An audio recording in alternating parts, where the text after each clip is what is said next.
Hello, my name is Westlord, and this is my adaptation project. I have all my notes right here that I'm going to read off of.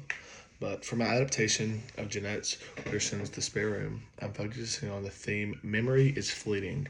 The story itself blurs the line between memory and imagination, and that tension really stood out to me. The house in the story almost feels like it's remembering, or like it's showing us the memories living inside it are trying to rise to the surface.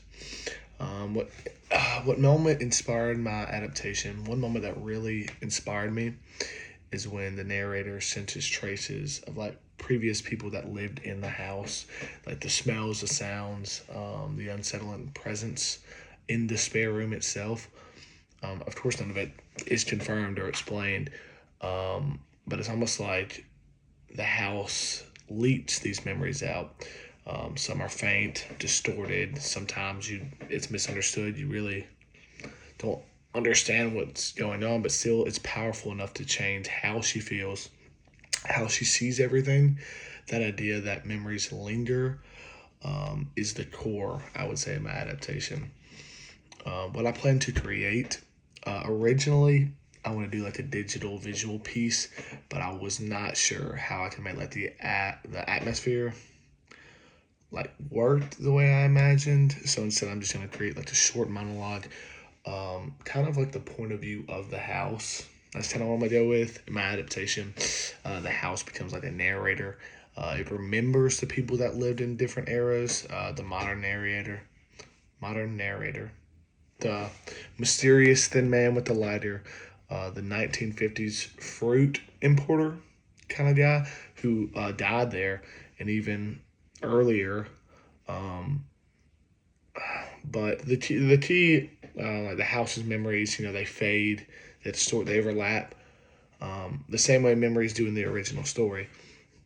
But some of like the creative choices I've kind of come up with is voice fading over time. So the monologue will begin clear and grounded, but slowly the voices will echo, distort, maybe become quieter, representing that memories slip away through time. Um, and then like sensory memories, so cigarette smoke, oranges, cold air on the stairs, the house. It in a way remembers these smells, noises, sounds. Um, and then like unreliable memory, the house will sometimes contradict itself. Um, some details you'll understand exactly what's saying clearly, and then some details are not as vivid or uncertain in the story. I'd say the challenges I'm facing is dealing with like the balance in the atmosphere with clarity. I don't want the house's voice to be like too dreamlike, 'cause I feel like that's kind of harder to understand what I'm trying to say. I'm worried it would be more confusing than meaningful. I'd want to feel kind of eerie and emotional, but not like random all over the place. Um, Another challenge is figuring out how much of the story to reference like directly. 'Cause I don't want to just read off the story, but like, should the house mention the lighter, or maybe the fruits like the oranges, or should I just stay vague and more ghostly? The feedback that I'm looking for. Does the idea of the house speaking in a fading, echoing voice effectively communicate the themes of memories fleeting? And the second one is, how much detail should I include? Should the monologue be full of specific references from the story? Or should it stay more of like me coming up with my own ideas and minimalistic? Like, I think it would make more sense if I maybe had specific references from the story, but I feel like it might be more entertaining if I just make stuff up.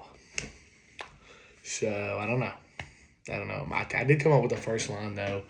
Um, I have lived 5 floors above the street for almost 3 centuries, and I still cannot remember every life that has passed through me. I feel like that's tough. I'm in this before it gets to 5 minutes.